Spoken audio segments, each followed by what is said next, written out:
Captain Allison Wright stood at the main window of the Earth Alliance vessel Defiance.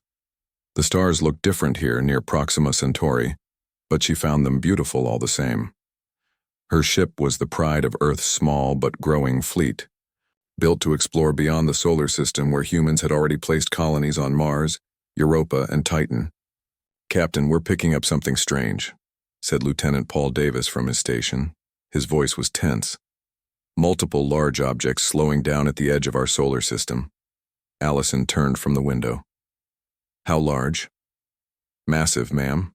Bigger than anything we've ever built." She walked to the main screen where the sensor data showed at least 20 objects, each many times larger than the Defiance. They moved with clear purpose, not like asteroids or natural space bodies. "Send a message to Earth Command," Allison ordered. "Priority 1, unknown vessels approaching the solar system." "Yes, Captain," said Communications Officer Lisa Monroe. Her fingers moved quickly over her console. Message sent. Allison gripped the back of her command chair. After years of searching the stars for other intelligent life, it seemed that other life had found them.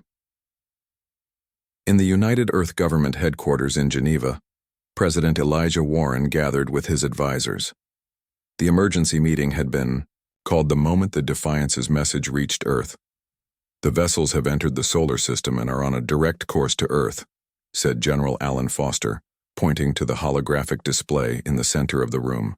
"Their technology is far more advanced than ours. They've covered distances in hours that would take our fastest ships months." "Have they responded to our messages?" asked the president. "Not yet, sir." As if on cue, every screen in the room suddenly displayed the same image. A tall humanoid figure with gray-blue skin and 4 eyes looked out at them. When it spoke, its words were translated into English by some unseen technology. "People of Earth, I am High Commander Vex Tool of the Shalkari Empire. Our dominion spans 3 spiral arms of this galaxy. We have watched your development and have decided it is time to bring you into our empire." President Warren stepped forward. "This is President Elijah Warren of the United Earth Government. We welcome peaceful contact with your people, but Earth is a sovereign world." The alien made a sound that might have been laughter. "You misunderstand. This is not a negotiation. The Shalkari Empire does not ask. We command. You will surrender all military assets, provide tribute in resources and labor, and submit to imperial rule." The room fell silent. Warren's face hardened. "And if we refuse," he asked, "then you will be destroyed. We have brought enough firepower to turn your world to ash. The Empire does not tolerate defiance." The president looked around at his advisors. Some faces showed fear, others anger. "We need time to discuss your offer," Warren said carefully. "You have 7 of your Earth days," replied Vex's Tull. "Then we require your surrender, or we begin our assault." The screens went dark. The next days were filled with panic and desperate planning. News of the alien ultimatum spread across Earth and its colonies. Some people fled to underground shelters. Others looked to the sky with telescopes, where the massive alien ships could now be seen, a new constellation of threatening stars. In a secure room deep beneath the Pentagon, General Foster presented the military options to President Warren. "Our entire fleet consists of 37 combat-capable ships. The aliens have hundreds, each more advanced than our best technology," Foster said grimly. "A direct confrontation would be suicide." Secretary of State Rebecca Clark spoke up. "Then perhaps we should consider their terms. At least our people would survive." "As slaves," said Defense Secretary John Miller. President Warren had been quiet, listening to all sides. Now he stood. "Throughout human history, there have been those who chose to live on their knees rather than risk dying on their feet," he said. "But also throughout our history, those who fought for freedom against overwhelming odds often found a way to win." He walked to the window, looking out at the Washington Monument in the distance. "My great-grandfather fought in World War II against forces that seemed unstoppable. My grandmother marched for civil rights when it seemed impossible. My father died defending our Mars colony during the resource wars." He turned back to face them. Each generation of humanity has faced its own impossible challenge. This is ours. What are you suggesting, Mr. President? Asked Secretary Clark. I'm not suggesting, Warren replied. I'm deciding. We fight. Captain Wright received new orders on the 6th day. The Defiance was called back to Earth, along with every other ship in the fleet. As they approached Earth orbit, Allison could see other vessels gathering. Everything from military ships to converted mining vessels armed with hastily mounted weapons. It's not much of a defense force, said her first officer, Commander Ryan Kelly. It's all we have, Allison replied. And sometimes that's enough. On the 7th day, President Warren stood before the United Nations General Assembly. His speech was broadcast to every corner of Earth and its colonies. Today I speak, not just for the United Earth government, but for all humanity. The Shalkari Empire has given us a choice between submission and destruction. They believe we will choose safety over freedom. They are wrong. He paused, looking directly into the cameras. Throughout the stars, the Shalkari have encountered species who surrendered without a fight. They expect us to do the same, but they do not understand what it means to be human. Our history is filled with ordinary people who stood against impossible odds for the simple belief that they deserve to be free. The assembly hall was completely silent. Earth will never bow to tyrants, whether they come from our world or from the stars. If the Shalkari want our planet, they will have to take it. And I promise you this, they will pay such a price that the stars themselves will remember our defiance. As Warren finished speaking, the communication systems across Earth received a transmission from the Shalkari fleet. Your time is up, said High Commander Vexitol. What is your answer? President Warren's reply was simple. We refuse. For several long seconds, there was silence. Then Vexitol spoke again, his voice cold with anger. In my 1,000 years commanding the Imperial fleet, no species has ever rejected our terms. You are either very brave or very foolish. Either way, you have sealed your fate. Prepare for war. The transmission ended. Minutes later, the first Shalkari ships began to move toward Earth. The battle for humanity's freedom was about to begin. Dr. Samantha Reeves had not slept in 3 days. Her small lab in the underground research facility in Colorado was filled with screens showing data and strange energy patterns. Coffee cups were scattered across her desk. Her eyes were red from lack of sleep, but she couldn't stop now. Not when she might have found something that could save humanity. Play it again, she said to her assistant, Ben Howard. Ben typed commands into the computer. On the main screen, they watched a recording of a small piece of Shalkari technology. It had been taken from a drone shot down in the first wave of the alien attack. The device pulsed with a strange blue light. There's something about the energy signature, Samantha said, leaning closer. It's not like anything we've seen before. The Shalkari ships have started bombing our colonies on Mars, Ben said quietly. My sister was there. Samantha put her hand on his shoulder. Then we need to work faster. She turned back to her screens. The energy patterns from the alien device showed unusual spikes at regular intervals. She had been studying them for days, trying to understand what they meant. I need an EEG scan, she suddenly said. Get me the brainwave patterns of the soldiers, who were near the alien communications. Ben looked confused, but did as she asked. Soon, a new set of data appeared on the screen next to the alien energy patterns. Look at this, Samantha said, her voice rising with excitement. The patterns are similar. The aliens are using quantum frequencies that match human brainwaves. What does that mean? Ben asked. It means we might have a way to disrupt their systems, Samantha replied. We need to contact Lieutenant Commander Martinez. Now. Lieutenant Commander Gabriel Martinez was not what people expected of a Special Forces leader. He was quiet, thoughtful, and preferred books to bars when off duty. But he had a perfect record of completed missions and the total loyalty of his team. He sat across from General Foster in a secure room deep beneath the Pentagon. The sounds of distant explosions occasionally shook the ceiling. The Shalkari bombardment had reached Washington. We've lost 30% of our fleet, Foster said grimly. The lunar colonies are gone. We're fighting back, but he didn't need to finish the sentence. You didn't call me here to tell me we're losing, sir, Martinez said. What's the mission? Foster pushed a tablet across the table. Dr. Samantha, Reeves at the Quantum Defense Initiative has found something. A potential weakness in Shalkari technology. But we need to test it, and we need more information about their systems. Martinez looked at the data on the tablet. You want us to infiltrate an alien ship? A scout vessel on the edge of the system, Foster confirmed. Just returned from Mars. They don't know we've found it yet. Martinez nodded slowly. My team is ready. When do we leave? 1 hour. Dr. Reeves is being flown in now to brief you on what to look for. Let me get this straight, said Sergeant Olivia Chen, Martinez's second in command. We're going to sneak onto an alien ship, plant devices, that might disrupt their systems and steal some of their technology.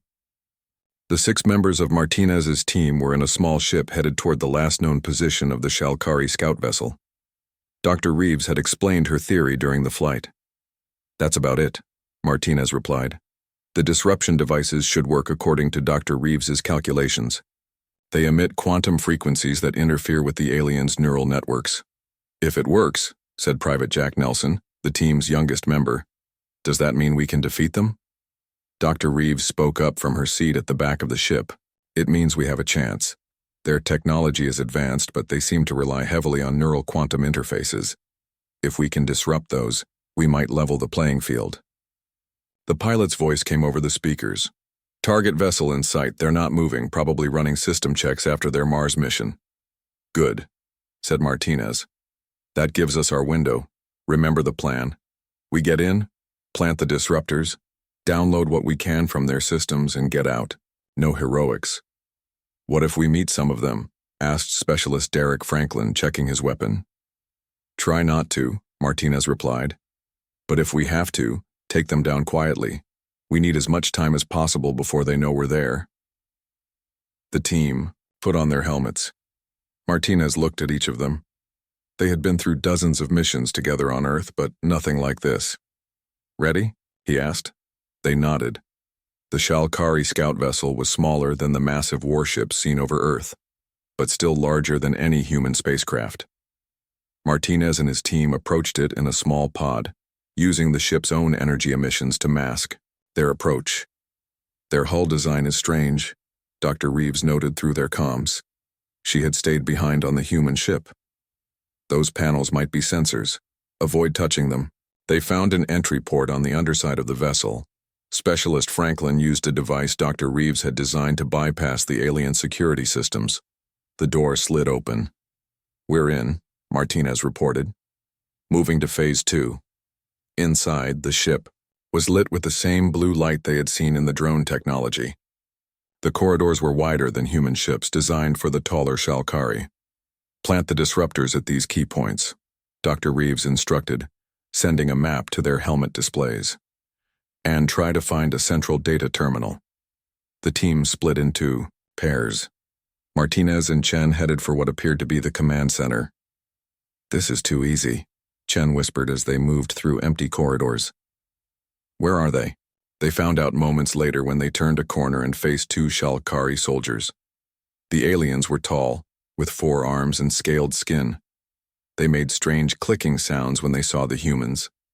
Chen fired first, using a silenced weapon. The Shalkari fell, but not before one of them touched a panel on the wall. A low alarm began to sound. We're compromised, Martinez said into his comm. Everyone plant your disruptors and head to the extraction point. We need to move fast. They reached the command center. It was a circular room with screens showing images of Earth and what appeared to be battle plans. Look at this, Chen said, pointing to one screen. It showed other solar systems, each marked with a symbol. Do you think these are other places they've conquered? Probably, Martinez replied, connecting a device to what seemed to be a main console. Downloading now.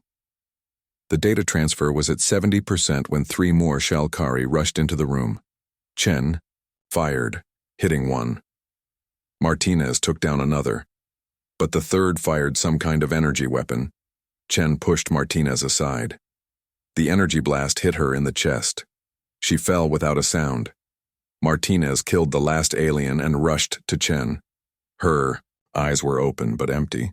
She was gone. The download completed.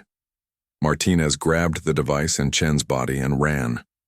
Back on Earth, in the war room beneath the Pentagon, Martinez stood before General Foster and President Warren. Dr. Reeves was explaining what they had discovered. The disruptors worked, she said. The scout ship systems were completely disabled, and the data Lieutenant Commander Martinez recovered is invaluable. How so? Asked the President. The Shalkari Empire isn't as powerful as they want us to believe, Martinez said. They've conquered many worlds, yes, but they're facing rebellions in distant parts of their territory, and their technology is mostly stolen, Dr. Reeves finished.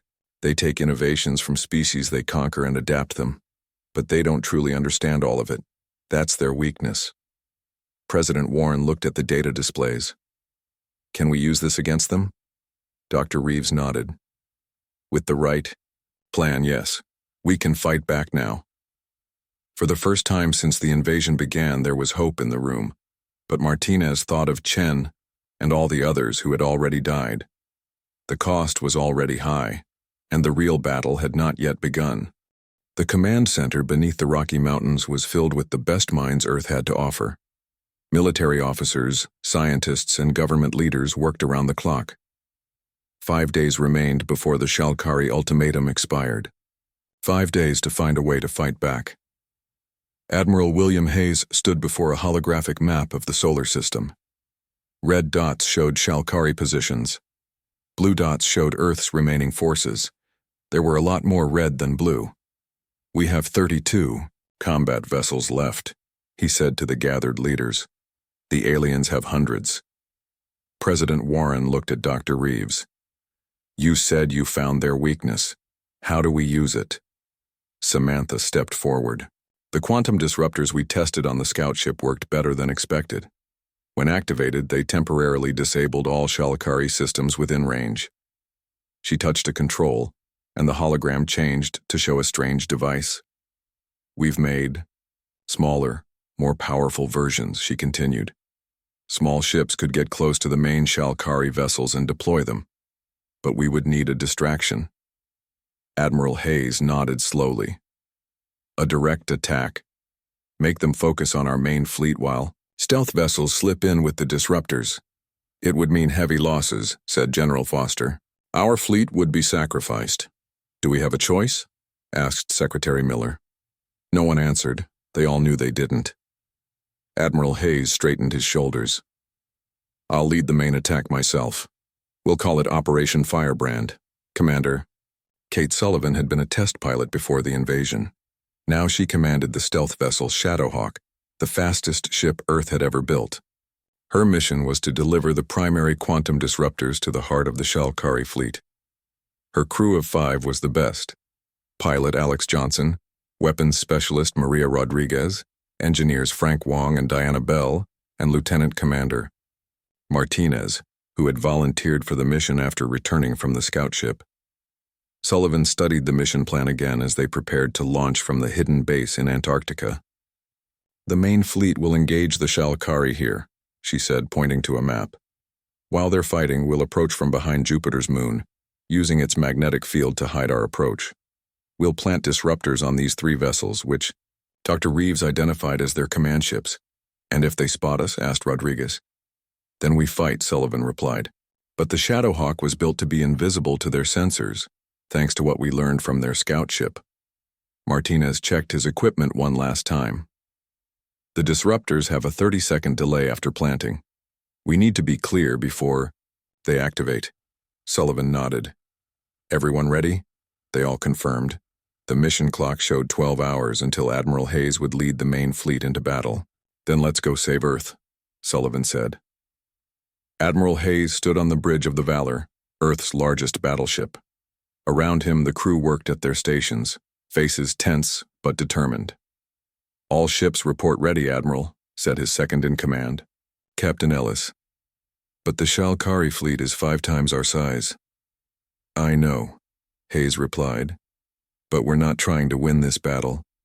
We just need to keep their attention long enough for Sullivan's team to deploy the disruptors.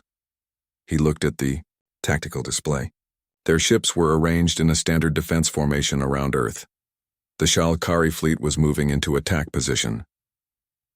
Open a channel to all Earth vessels, Hayes ordered. When the channel was open, he spoke clearly. This is Admiral Hayes. Today we face an enemy that believes we will surrender our freedom to save our lives. They are wrong.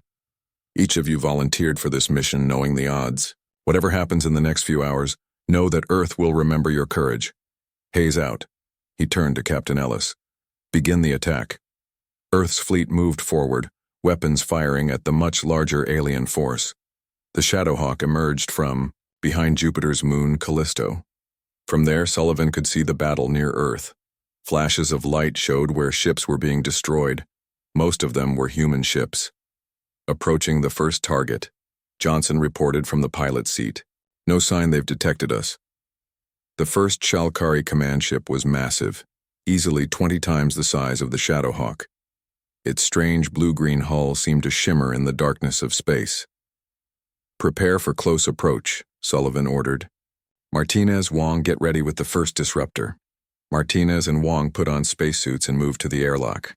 The plan was to attach the disruptors directly to the hulls of the Shalkari ships. The Shadowhawk moved silently toward the alien vessel. When they were close enough, Martinez and Wong exited through the airlock, using small thrusters to move toward the Shalkari ship. In position, Martinez reported through the comm. Attaching disruptor now. Sullivan watched on the monitor as they placed the device against the hull. It stuck there, a small light on its side blinking. Disruptor planted, Wong said. Returning to ship. Once they were back aboard, the Shadowhawk moved away quickly. 30 seconds later, the disruptor activated. The effect was immediate. The Shalkari ship's lights flickered. Its weapons stopped firing. It began to drift. It worked, Rodriguez shouted. Their systems are down. No time to celebrate, Sullivan said. 2 more to go. Admiral Hayes watched as his fleet was being decimated. The Shalkari weapons tore through Earth ships like they were made of paper. The Valor shook with each hit it took. Shields at 20%, reported the tactical officer. We've lost 15 ships, the rest are heavily damaged. Hayes gripped the arms of his command chair. Hold position, we need to give Sullivan more time. Suddenly, one of the largest Shalkari ships stopped firing. Its lights went out. Then another, and another. Sir, said the tactical officer, the Shalkari ships are losing power. Hayes allowed himself a small smile. Sullivan did it. The disruptors are working. He turned to his communications officer. Order all ships to concentrate fire on the disabled vessels. Now is our chance. Earth's remaining ships turned their weapons on the helpless Shalkari vessels. 3 of the massive alien ships exploded in bright flashes of light. On the Shadowhawk, Sullivan and her crew watched as the Shalkari fleet fell into chaos. Ships collided with each other as their control systems failed. Earth's vessels, though, few in number, were inflicting serious damage. It's working better than we hoped, Sullivan said. Their whole network is crashing. We should get back to Earth, Martinez suggested. The Shalkari will adapt eventually, and we need to plan our next move. Sullivan was about to agree when alarms blared across the ship. Multiple Shalkari vessels. Approaching, Johnson reported. They've detected us, Sullivan made a quick decision. Full power to engines. Get us back to Earth. The Shadowhawk turned and accelerated away from the battle, but several Shalkari ships followed. They're faster than we expected, Johnson said, his voice tense. And they're charging weapons. Sullivan looked at her crew. They all knew the odds of outrunning the aliens were slim. New plan, she said. We still have 1 disruptor left. Let's use it. She ordered Johnson to turn the ship around. The Shadowhawk raced directly toward the pursuing Shalkari vessels. Wait for my mark, Sullivan said as they got closer. Then release the disruptor and pull up at full speed. The Shalkari ships grew larger on their screens. Energy weapons began to fire, barely missing the Shadowhawk. Now! Sullivan shouted. The last disruptor launched from the ship. The Shadowhawk pulled up sharply, engines straining. Behind them, the disruptor activated, catching 3 Shalkari ships in its field. But as they raced away, a Shalkari weapon found its mark.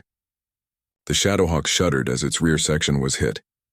Engine damage, Wong reported. We've lost 30% power. Can we make it back to Earth? Sullivan asked. Wong nodded. I think so, but it won't be a smooth ride. As they limped toward Earth, Sullivan looked back at the battle. Earth had won its first victory against the Shalkari, but the aliens were already regrouping, and they were angry. The war for Earth's freedom had only just begun. The partial victory had cost Earth dearly. 3 major Shalkari warships had been destroyed, but the aliens had responded by attacking the lunar colonies and orbital stations. Millions had died. The Shadowhawk had returned damaged but intact, bringing with it valuable data on how the disruptors had affected the alien fleet. In the underground command center, now moved to the Andes Mountains, after the previous base was discovered and bombed, Earth's leaders gathered to plan their next move. The Shalkari are regrouping, Admiral Hayes reported. His face was tired, with a new scar across his cheek from the battle. They've called for reinforcements. Our sources say they'll return in about 3 months with a much larger fleet. 3 months, President Warren repeated. That's all the time we have to prepare. Dr. Reeves looked up from her tablet. The good news is that we can make the disruptors more powerful now that we've seen how they work in actual combat. The bad news is that the Shalkari will adapt their systems.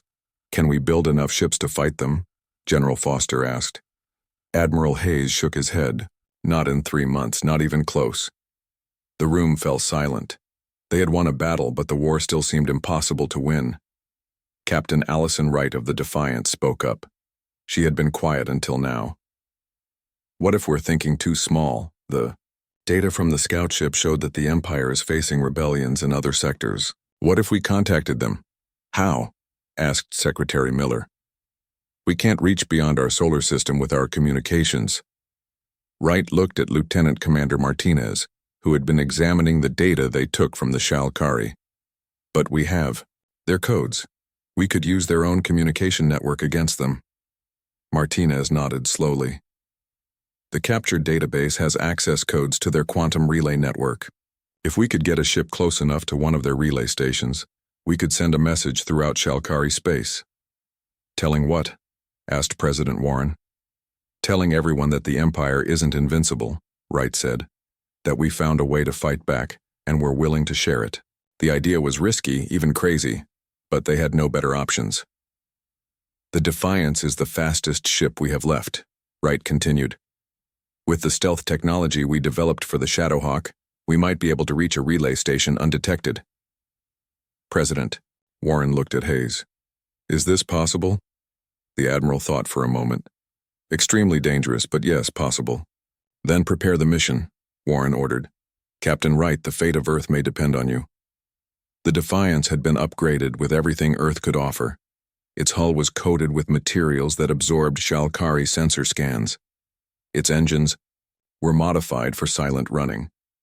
And in its cargo hold were the plans for the quantum disruptors, ready to be transmitted to anyone willing to fight the Empire. Captain Wright stood on the bridge as the ship prepared to leave Earth orbit. Her crew had all volunteered, knowing the dangers. Course set for the Tau Ceti system, reported her navigator.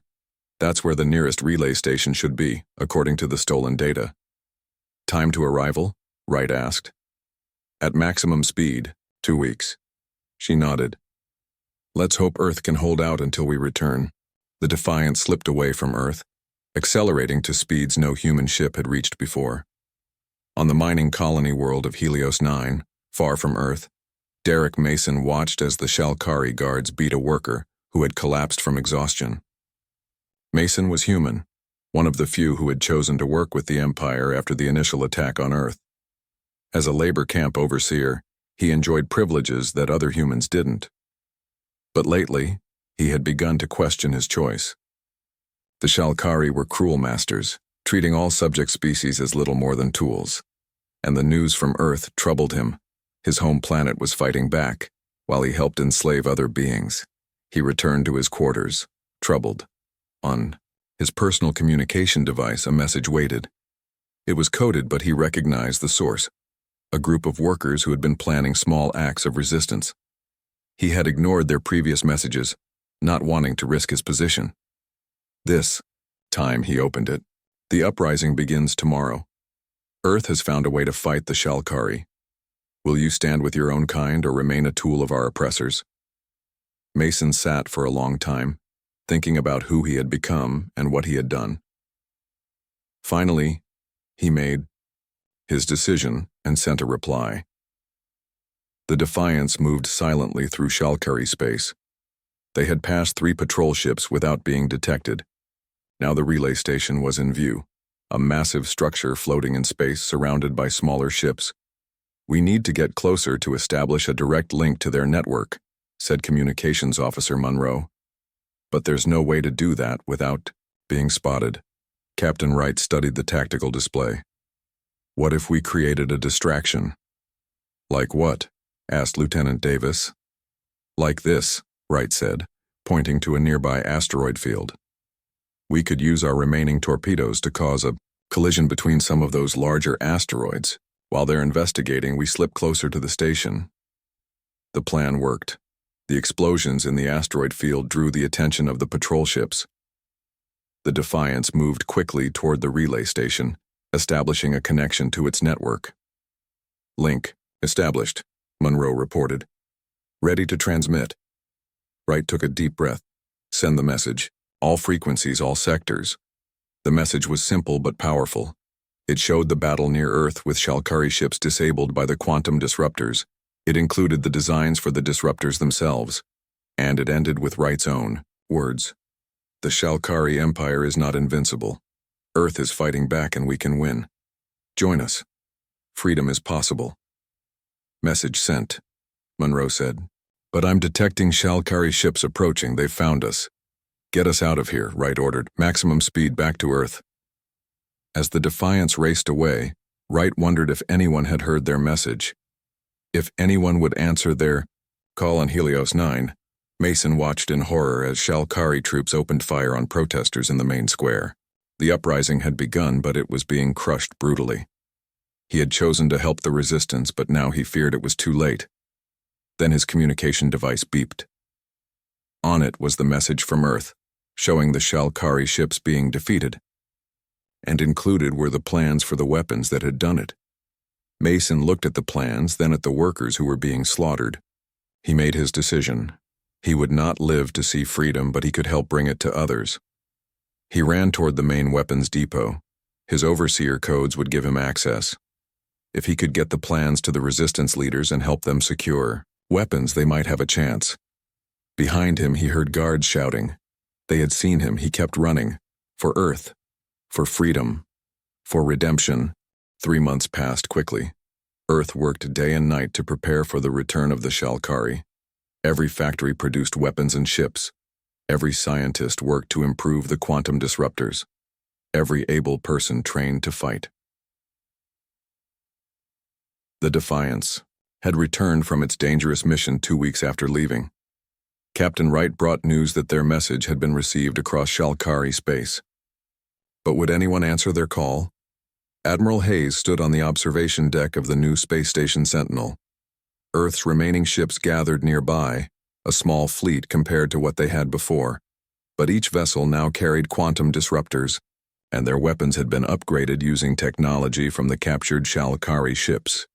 Admiral, said a communications officer approaching him, we're detecting multiple ships entering the solar system. Hayes felt his heart sink.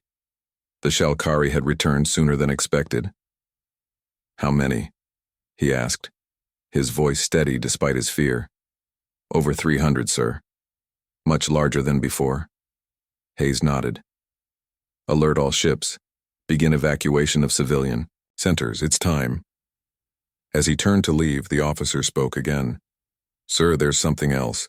Some of the ships, they're not Shalkari design. Hayes stopped. What? We're receiving transmissions from them. They say they've come to help Earth. President Warren, Admiral Hayes, and Captain Wright gathered in the command center as the transmissions came in. Ships from 12. Different worlds had arrived, all former subjects of the Shalkari Empire who had rebelled after receiving Earth's message. The largest vessel belonged to the Tellarites, a species with advanced shielding technology. Its commander Zorval spoke to them through a video link. "Your quantum disruptors freed our main colony," he said. His appearance was strange to human eyes. Gray skin, no hair, and 4 arms like the Shalkari, but with a face more like a human's. "When the guards' weapons failed, we overwhelmed them. Now we bring our ships to fight alongside you." Other leaders spoke as well. Each had a similar story. Earth's message had spread like fire through the Empire. The disruptor plans had been built and used on dozens of worlds. For the first time in generations, the Shalkari faced widespread rebellion. "The Empire has sent its largest fleet here to crush you," Zorval continued. "They know that if Earth stands, their control over all worlds will be threatened." "How long until they arrive?" asked Hayes. "Less than 1 day," replied Zorval. "We must prepare." The Shalkari fleet arrived exactly as predicted. Even with the alien allies, Earth's forces were outnumbered. The Shalkari ships filled the sky above Earth, their weapons charged. High Commander Vextool's face appeared on screens across Earth and its allied ships. "Humans," he said, his voice cold with anger. "You have spread your disease of rebellion to our subjects. For this, your punishment will be far worse than we originally planned. You will watch as we turn your world to ash, and then we will hunt down every human across the stars until your species is extinct." President Warren responded, his voice calm. "We offered you peace and you chose war. We offered you respect and you demanded slavery. Now we offer you one last chance to leave our space and never return." Vextool made the sound that humans had learned was Shalkari laughter. "Your defiance is pointless. Look at our fleet. You cannot win." "We'll see," Warren replied simply. The transmission ended. The battle for Earth had begun. The Shalkari attacked with everything they had. Their weapons tore through space, destroying several Allied ships in the first few minutes. But the Earth Coalition fought back fiercely. The quantum disruptors worked again, disabling Shalkari vessels long enough for Allied ships to target them. On Earth, people watched the battle rage above them. Some prayed, some held their loved ones. All knew that everything depended on this final stand. The Defiance, with Captain Wright in command, led a daring attack on one of the largest Shalkari vessels. 3 disruptors were planted directly on its hull. When they activated, the massive ship drifted helplessly. Wright ordered her weapons officer to target its engines. The resulting explosion took out 2 smaller ships nearby. But for every Shalkari ship disabled or destroyed, 2 Earth or Allied vessels were lost. The battle was not going well. Then the Shalkari revealed their final weapon. 5 massive ships moved into position around Earth. They began charging what the stolen data had called planet killers, weapons capable of burning away a planet's atmosphere. "They're going to destroy Earth," Admiral Hayes said, watching from his command ship. "We have to stop them." He made a decision. A final, desperate plan. Hayes called for volunteers, ships willing to attempt what would likely be a suicide. "Mission: we'll load our vessels with all remaining disruptors," he explained to the Allied commanders. "Then we'll ram them directly into the planet killer's main weapons. The combined power should overload their systems." "That's suicide," said Captain Wright over the comm. "Yes," Hayes agreed simply, "but it might save Earth." 12 ships volunteered, including Hayes' own command vessel. The Defiance was not among them. Wright had another mission. She would lead the remaining fleet to protect the volunteers until they reached their targets. As Hayes prepared to lead his ship on its final mission, he sent one last message to Earth. "Tell them we never surrendered," he said to President Warren. "Tell them freedom is worth any price." His ship and the other volunteers accelerated toward the planet killers. Shalkari vessels moved to intercept them, but the Defiance and its allies fought desperately to clear a path. One by one, the volunteer ships were destroyed. Hayes watched his friends die as they tried to reach their targets. Only 3 ships, including his own, made it through. His vessel struck the largest planet killer directly in its firing chamber. As Hayes had hoped, The disruptors created a cascading reaction with the weapon's power source. The explosion was massive, taking out not just the planet killer but dozens of nearby Shalkari ships. The other 2 volunteer ships hit their targets seconds later. 3 of the 5 planet killers were destroyed. The remaining 2 began to retreat. Seeing their superweapons destroyed, the remaining Shalkari fleet fell into disarray. The Earth Coalition pressed its advantage, disabling and destroying ships, until the Shalkari began to withdraw. After hours of brutal fighting, it was over. The Shalkari fleet retreated, leaving behind the wreckage of hundreds of ships from both sides. Earth had survived, but the cost had been enormous. 1 month later, representatives from Earth and its new allies gathered in what remained of the United Nations building in Geneva. They signed the Charter of the Galactic Cooperative, a union dedicated to mutual defense and the liberation of remaining imperial territories. President Warren stood before the assembled delegates. Admiral Hayes and countless others gave their lives so that we could be here today, he said. We honor them by building a future worthy of their sacrifice, a future where no species is enslaved to another, where freedom burns like fire across the stars. He looked up at the night sky visible through the damaged roof. Some of the stars seemed brighter now, worlds where rebellions burned against the weakened empire. We never bowed to tyranny, Warren continued. And now the fire of human defiance has turned the empire's planets to flame. From these ashes, a new and free galaxy will rise. The delegates rose to their feet, applauding. Human and alien together, united by their shared fight for freedom. And somewhere in the vastness of space, the Shalkari Empire continued to burn.